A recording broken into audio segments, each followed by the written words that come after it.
Welcome to the future of space. I'm your host, Daniel Fox. Today we have a special guest. We have Dr. Sian Proctor.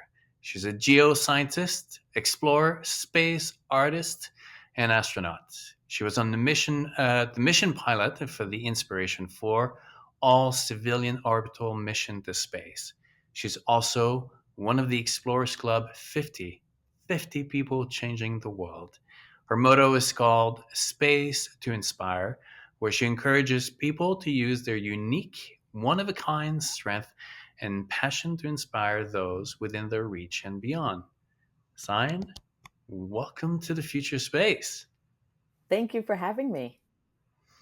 So, you've been to space, and I want to know your three words to describe space. Awesome, adventurous, earth light. Earth, Light, earth light. Earthlight.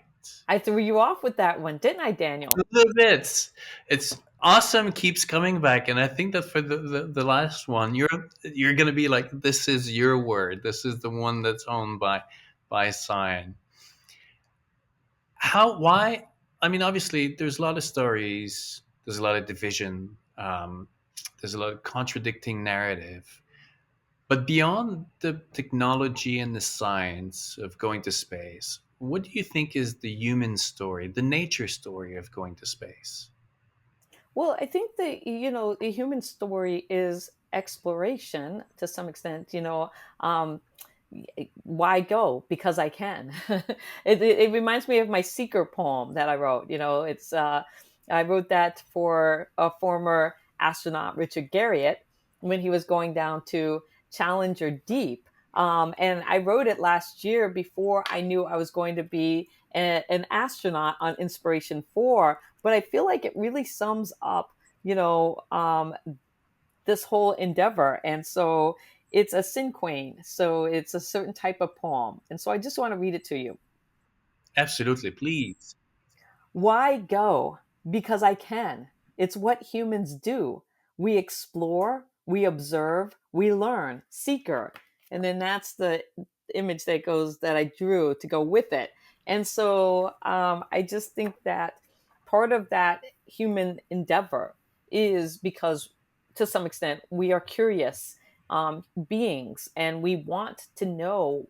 Um, Not only do we want to know what's out there, we love the ability to figure out how to do it. The process of discovery, and because we have that ability to imagine and then create, um, it just opens up so much opportunity for us to go and do things that are the things of science fiction. And I love that about the human endeavor. And so when we talk about the human side of that, what comes along with that is a lot of what makes us human: our ability to connect, our ability to communicate in new ways, our ability to create music and art, and to inspire. Those are the things that, when I think about us going to the moon, Mars, and beyond, that we really want to be able to take that humanity along with us, that human, what makes us human. And it's through our ability to create and imagine and share. It's really, I think that the human species is the we are ambassadors to life. I mean, some people will say, we're a bad species. I think we amplify.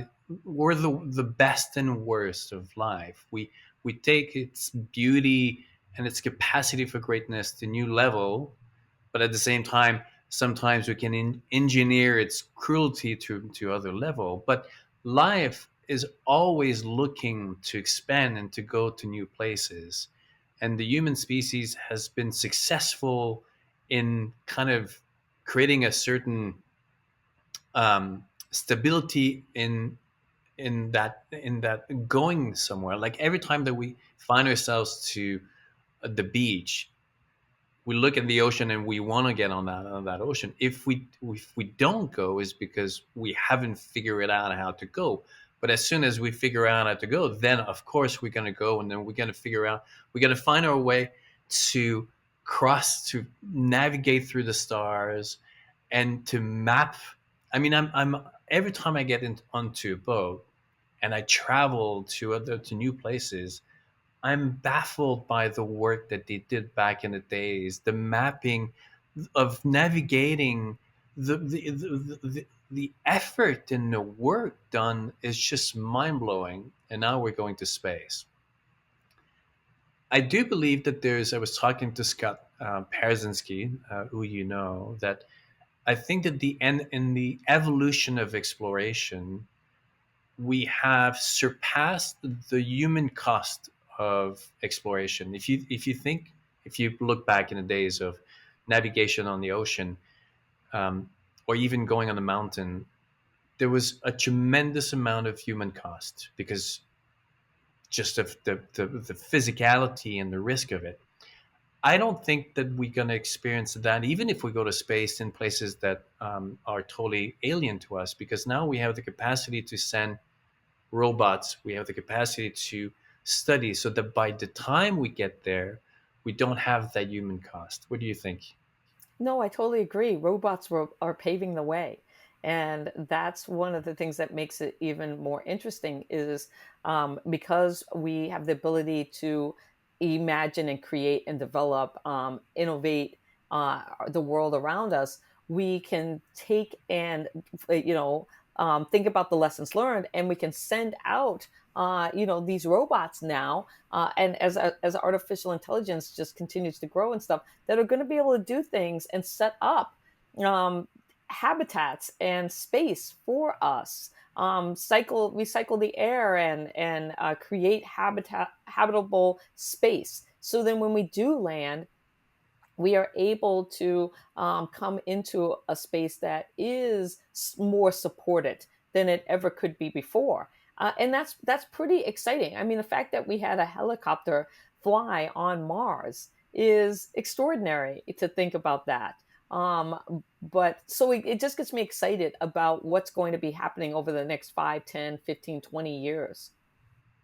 I find, I mean, getting goosebumps when you talked about the helicopter on Mars, because when it launched, just the engineering aspect of what this represented, a helicopter on the top of a rocket. Well, first of all, a helicopter tucked underneath the rover at the top of a rocket, shooting up with the gravity through space, traveling all the way to Mars, landing on the rover, landing on the crane, and then flying into an atmosphere that has never been. I mean, we've never been there. We've never been to this planet, and we have this going on. For me, it's just. I mean, if someone cannot believe in the capacity of greatness, of the human ingenuity, I don't know what to say. It's incredible.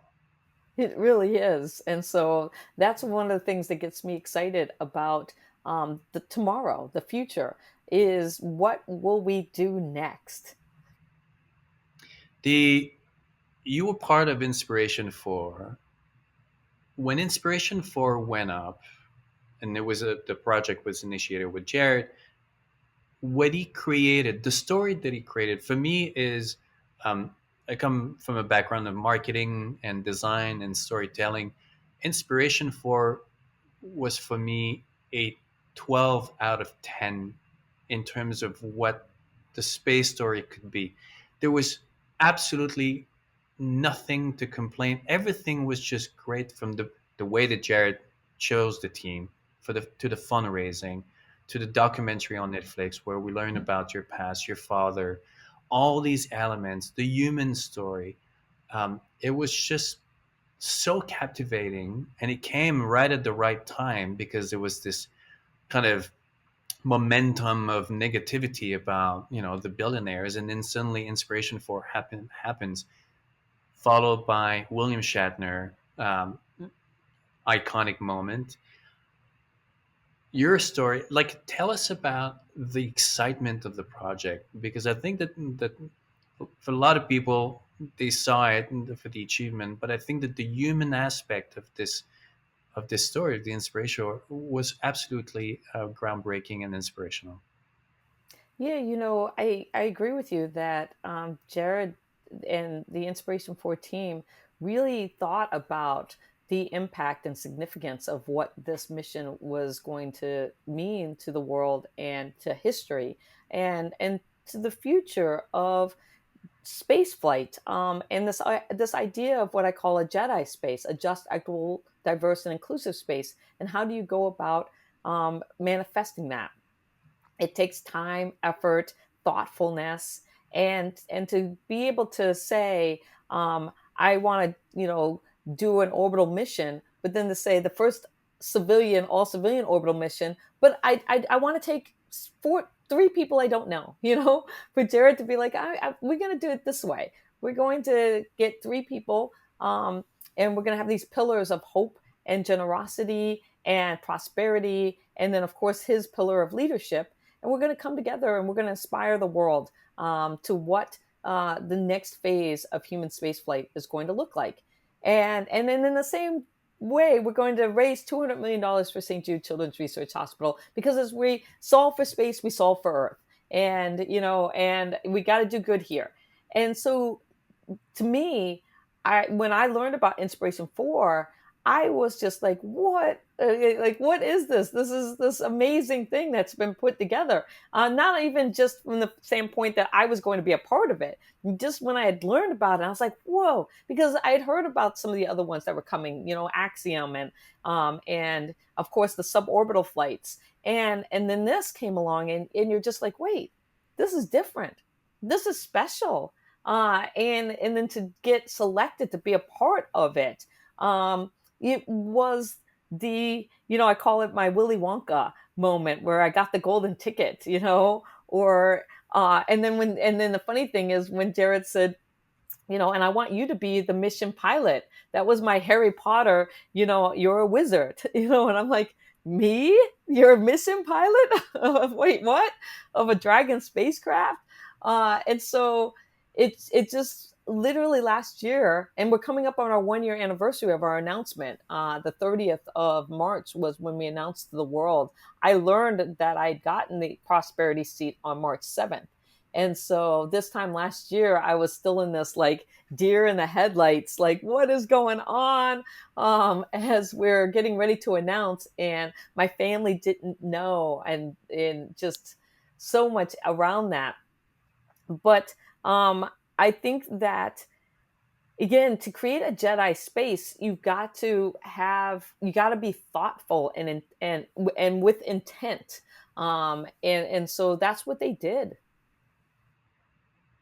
Now, obviously, your life has changed tremendously in the last year, but how is the sign person has changed? If you went back a year, ago, before and now, your art, your own personality, how different did this experience make you?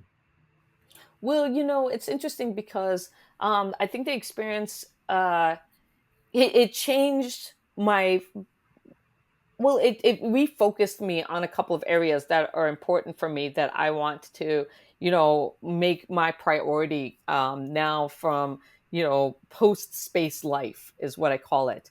And so one of those things, and now I have a platform to be able to do some of these things.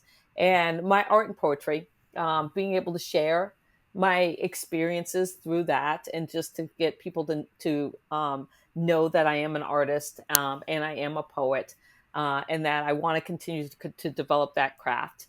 But also coming back with some key focused areas of, astronomy outreach, and ocean exploration, and just bringing awareness to the role our oceans play. And these are things that were already in my wheelhouse to some extent as a geoscientist, but I didn't put as much focus on them as I am now, with intent moving forward. And then also, sustainability. How do we be better stewards of our environment? And I think a lot of this is going to manifest itself through my art and poetry, and being able to reach a demographic bridging that gap between the science and the arts, and really coming together to create a new kind of narrative, I feel like. Recently, I posted on the Future Space this article about the necessity for creative storytelling and artists going to space. I mentioned about the Renaissance in Italy, and part of the success of the Renaissance was people with a lot of money and power saw the vision and necessity for artists to create the vision of the future. And we think of the Leonardo da Vinci's and some of the sculptors and art and music, and going into space. And I make the point that Axiom and SpaceX and all the Sierra Space, all the big companies should actually compete to have the best in-house artist, the storyteller, because that's what artists do. We tell the human story, and then we create a vision of the future, while you have the engineering, figure out how to do it. How excited are you about the place of artists in that story coming out for space? Oh, I'm super excited, and it's funny you mentioned the Renaissance, because my call sign is Leo, and a lot of people are like, Leo because that's your astrology sign, or Leo for low Earth orbit, and I'm like, no, it's Leo because my crew members considered me to be a modern day Renaissance woman, a modern day Leonardo da Vinci, and so my call sign is after that. And I feel very strongly and passionately about how we need to recombine these things. As an educator, we try to track people either into STEM or into the arts, or we separate out where there's art and science, and there's science and art, and it really is about bringing back, to some extent, a new vision of what it means to integrate these things into a modern day Renaissance society. And space has the ability to kind of trumpet the way. And I feel so fortunate that I won my ticket to space as an artist and a poet, and that's one of the things where I'm so proud of being able to say that, because I feel just like you were saying that in order for us to be successful out into this new space, that we need to bring the people who can tell the stories, who can visualize the future, and put it out there in a way that inspires people to want to be a part of it. How do you see that the reception now of a space? I mean, you've been traveling, you do a lot of awareness campaign, you meet a lot of people, you work with children.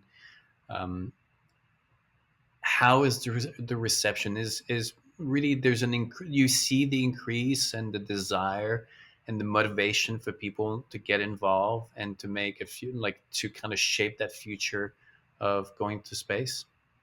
Yeah, I definitely see, more people wanting to talk about space and be involved in what is happening. And that's exciting. And there's, when Halloween comes along and you get all of these people whose kids have dressed up like you for Halloween, you're like, oh wow, okay. And them saying that they want to be astronauts and explorers, and they want to be the first person to walk on Mars. And you feel hopeful about the future, because it's really, as an educator, I think about how do we inspire the next generation to be problem solvers, but imagine themselves in that space, living, working, and playing, and that's exciting.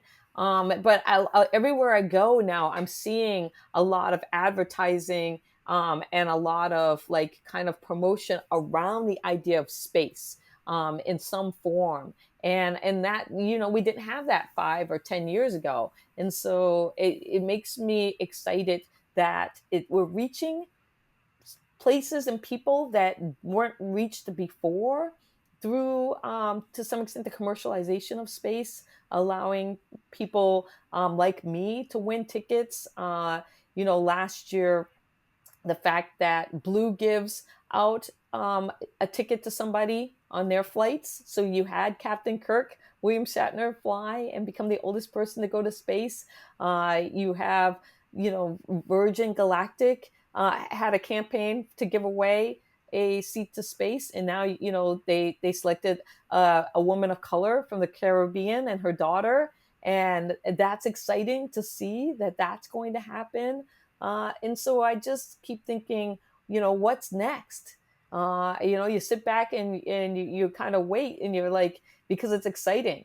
To every day, I feel like there's a new announcement of something happening in the space sector that you're like, wait, wow, I didn't see that coming. This is exciting. Now, I've done a lot of solo wilderness expeditions and got myself in certain situations where, independently of how much training you've done, there's nothing to compare that first time that your body is in that stress, or that it goes into the fear, and then you have to kind of mentally take deep breath and remind yourself of the training. Going to space, finding yourself in that rocket, independently of all the training that you did, there must have been this sense of, this is incredible. The gravity, obviously, the rush of going up. Can you share with us a little bit of that experience when the countdown happened and the rocket went on?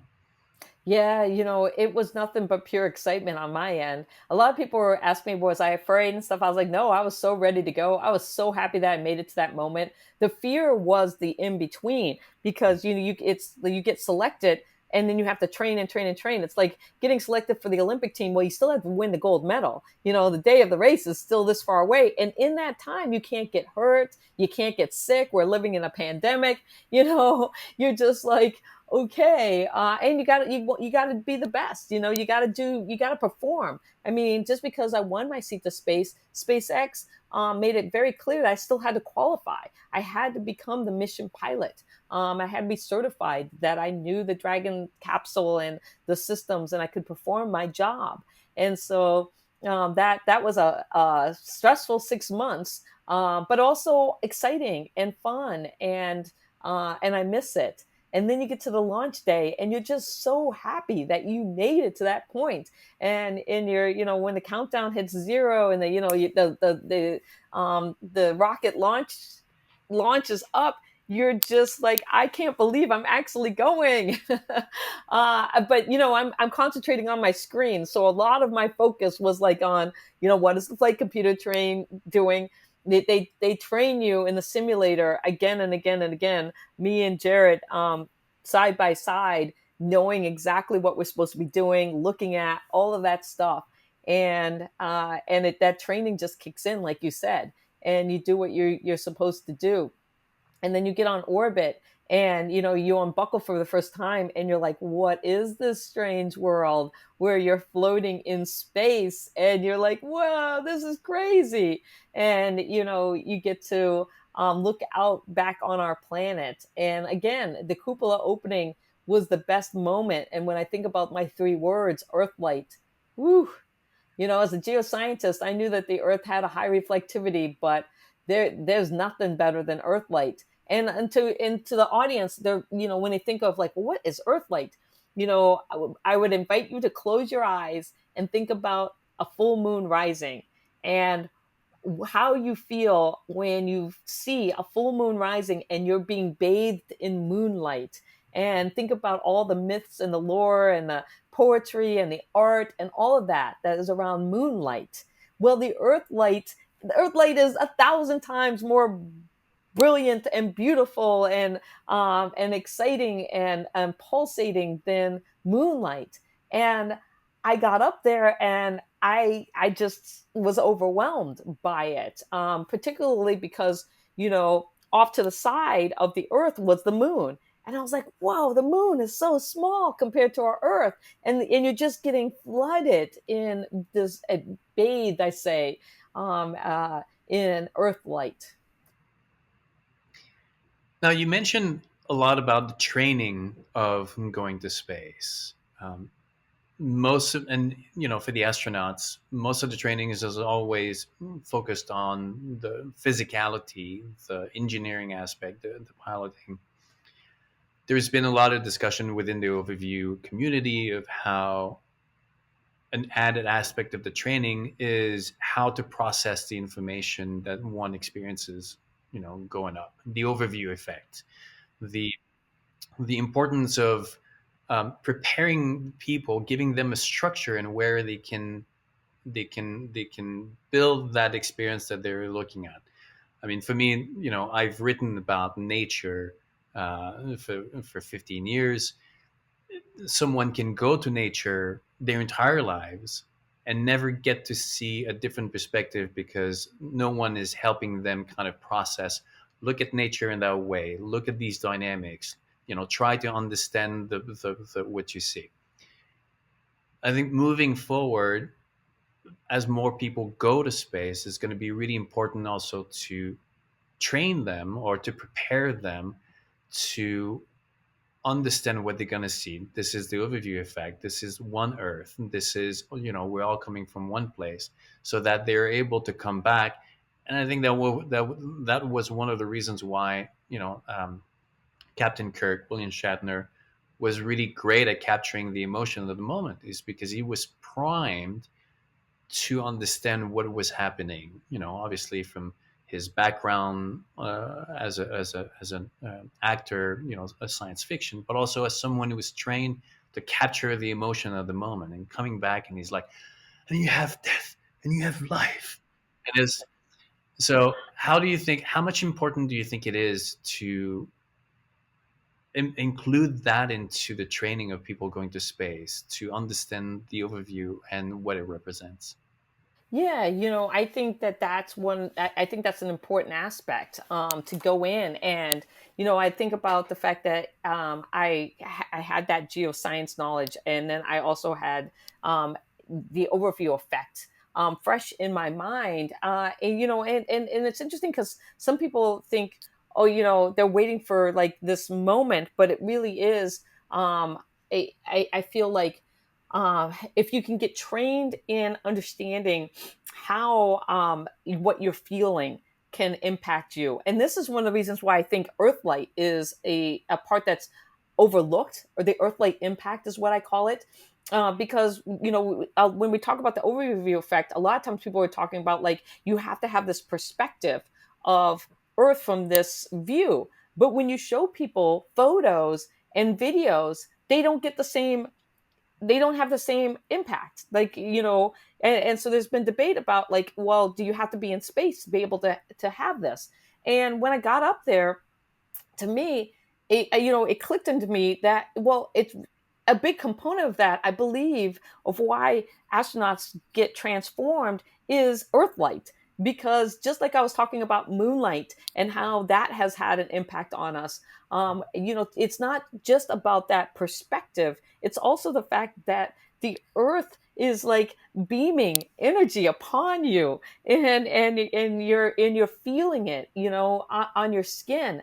And I would love to figure out how to kind of like measure that, what I call the Earthlight impact, a little bit more, because I feel like that's a component. And if we can somehow capture that, and so I wrote a poem called Earthlight, and so okay, this is Earthlight.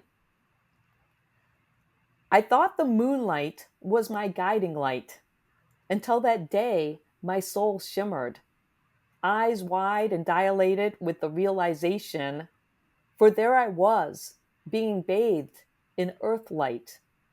Tasered by the pulsating earth glow, my weeping ego quivers, spellbound in awe at the cosmic chaos perched against the death.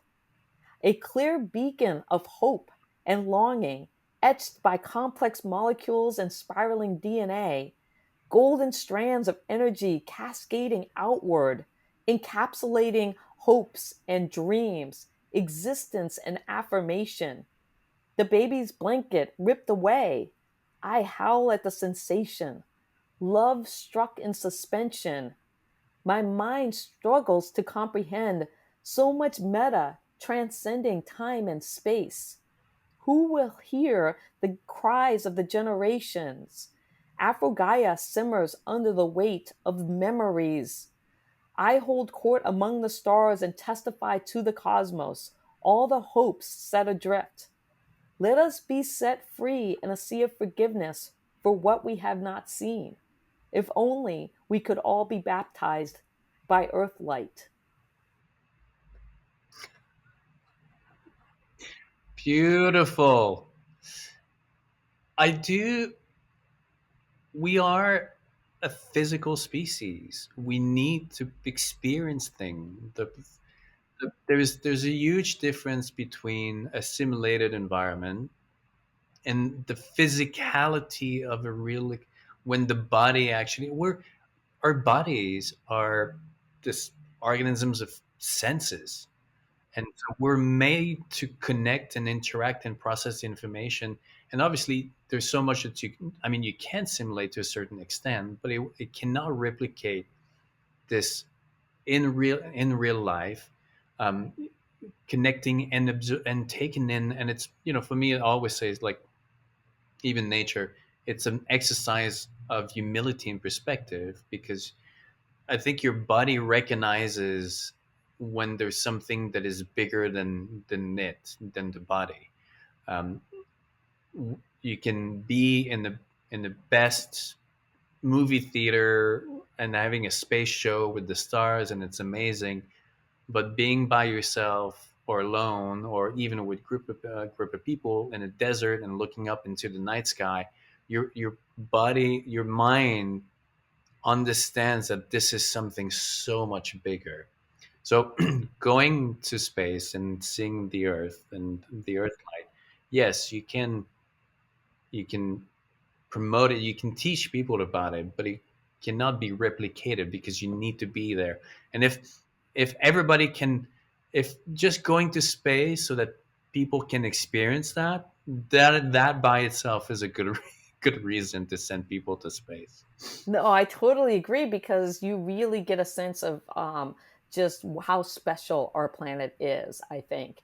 And and the added sensation of floating in space. So that again, that's sensory. And so I think that there was like, to get the overview effect, it's about understanding that there is this transformation that can occur. But some of the things that are involved in that transformation is that ability to be free of gravity pulling on you, having earthlight bathing you, and then having this perspective of being able to see the earth in a way that you couldn't imagine before. And you got to bring all of these things together, and along with the sounds of the craft uh, and the knowing that just beyond the walls of the spacecraft is death. And so there's this all encompassing kind of like thing that has to come together in order to get that sensation. Now, share with us a little bit about your creative process. I was listening to you and I was resonating a lot to the words and to the rhythm. I know that myself, when I go out on expeditions, I have this aha moment where I know, like, my brain, either I received it somehow, I don't know, but like there's a click where, like, okay, I have the vision of what I need to write and what I need to create. And even there are days that I can stare at the screen and nothing comes out. And then sometime, and then for some reason, on that particular day, on that particular minute, there's a click that happens. Is it similar to you, or Absolutely. it is? Oh yeah, I'm one of those people who, I will be kind of like, I'll get this kind of thought in my head about what I want to create, particularly like visually, and then I'll kind of like it will be lingering there, and then I'm finally like, okay, I gotta like sit down and just kind of start drawing and playing in this space, and then then this something emerges, and I'm like, oh wow. I didn't realize that that was, where I was going, but it always surprises me to some extent. And then, when I write the poetry, again, it was this nagging thing, like Earthlight, that poem was sitting there, it was waiting, it was like kind of scratching in my brain saying, hey, I'm here. I didn't have all the words and stuff. But then one day I just kind of like, okay, I got to write this out, and I started putting it and massaging it and making it into this thing. And and then I was like, oh, and it's funny because it gets to a point where you're just like, oh, okay, that's what I want to say. It's done. Like I'm good. I can move on to the next thing. And that's part of what I love about being an artist and a poet and having that ability to create is that it manifests for some reason, and then you get it out, and then it's there living out in the world for others to appreciate and hopefully take something back from it. And then you're off building the next thing that's bubbling inside, tapping into the cosmos, I guess, and being able to put that out again. And I feel very fortunate. I kind of joke that I don't know who I'm channeling, but in the last 2 years, I've been tapping into all kinds of creativity that I didn't know was there before. And it's been a wonderful experience. You think that that art, that creative um, outlets, I believe needs a certain reality to come out. That when you're caught into the 9 to 5, it's a lot harder. And artists, they're by necessity need to live on the fringes of society because it is their responsibility to remind the rest of us of a different perspective. Because once you're in that grind of the 9 to 5 and you have a family, you have to pay the bills, all that, most of the people will get into that same challenging place. I always say it's really easy to be a monk up in the mountain in the cave when there's a little disturbance and you can just be one with yourself. But when you come down to the city with all the distractions, even the monks have trouble putting their cell phone down. And I've always felt that our culture kind of lost, like the artists now are more concerned about being marketable and where they can sell their things. And then it becomes more about content creating rather than artists. Like for me, content creators create for the public. Artists want to lead and inspire the public. It's not about getting that like, but it's about making you see the world in a different way. And if it's make you like, that's the consequence. It's not the purpose of what I'm trying to do.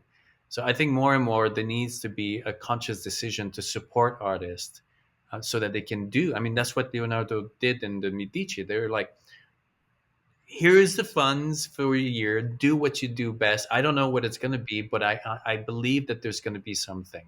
Would you That agree? would be amazing. Yes, that's the hardest thing is that I look at my situation and the fact that I have this stuff like this experience and this creativity kind of bubbling inside me, but I have no time. I have no time to put it out there because I still have my day job. I'm still a geoscience professor. And I have to pay the bills, and I have all these other life responsibilities, and so art and that ability to express myself takes a back seat to all of this other stuff that is on my to-do list.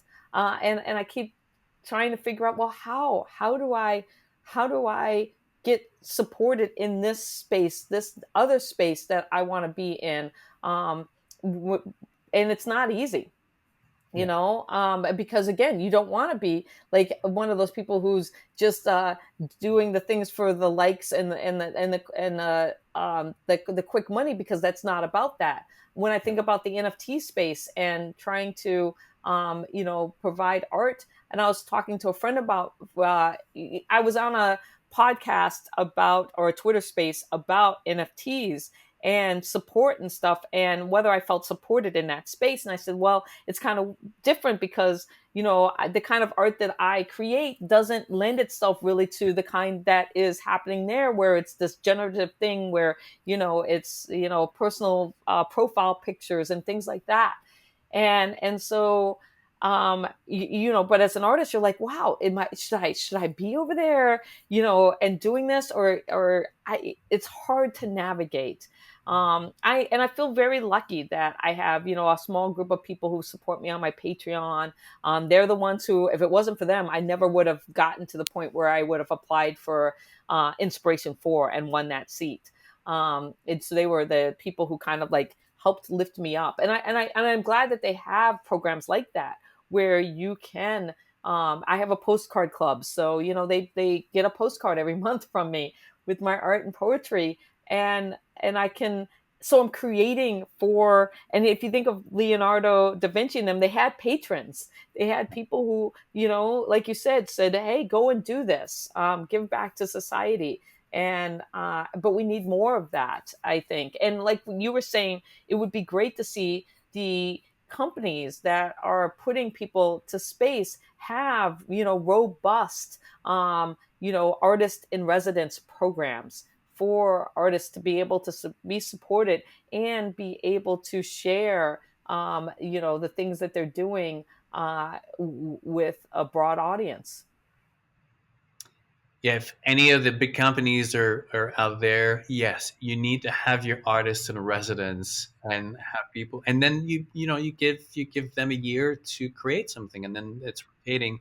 But for 1 year, the artist has to create a story, a human story, and they can just let their imagination go without feeling it's like, okay, they need to get there. And it's not about how much following they have on social media, because for me that is total, it defeats the purpose. If someone is more focused on developing their and it doesn't take away from the ones who are great at it, it's just that the incentive and the energy is different.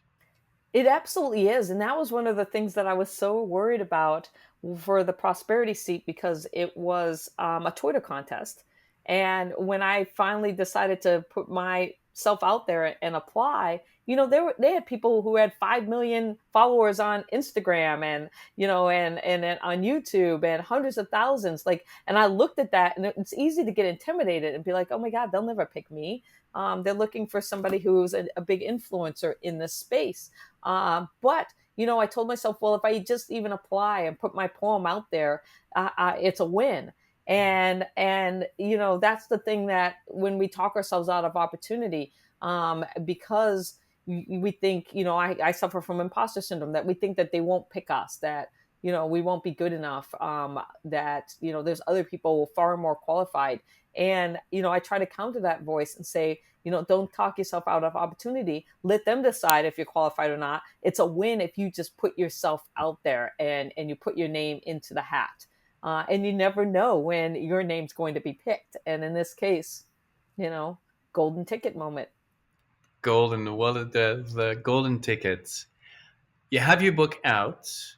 I think I read correctly, but it did a big jump in the ranking in Amazon. But Space to Inspire, which is a collection of your poetry, correct? It's my art and poetry. So I take and I make art, and then I write poems to go with it. And it kind of documents me as an artist and a poet over the last 2 years, because again, I started, all of this was created from the summer of 2020 onward, where I was in, like most of us, cooped up in because of COVID inside and needing a creative outlook. And some people turn to baking and cooking or singing and playing music. And I happened to be going through a divorce at that time. And so, my ex-husband was in one part of the house and I was in my other part, and I needed something to do. And I decided that I would, dabble in art. And so I started as a collage artist, because I didn't consider myself, an artist able to draw and paint.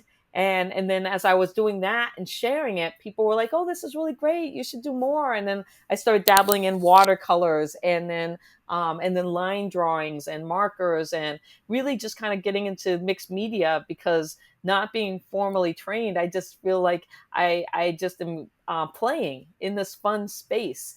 And but I also wanted to find my authentic voice. Like, this was visually, I've always been a visual spatial person. Both my master's and PhD research was in visual spatial. So creating something like that was important to me. But then, adding the poetry allowed me to add another whole dimension to my art to express what I was feeling. And I feel like my authentic self has emerged as a result of this. And I feel so lucky and fortunate to find my voice in my 50s, my authentic self emerging.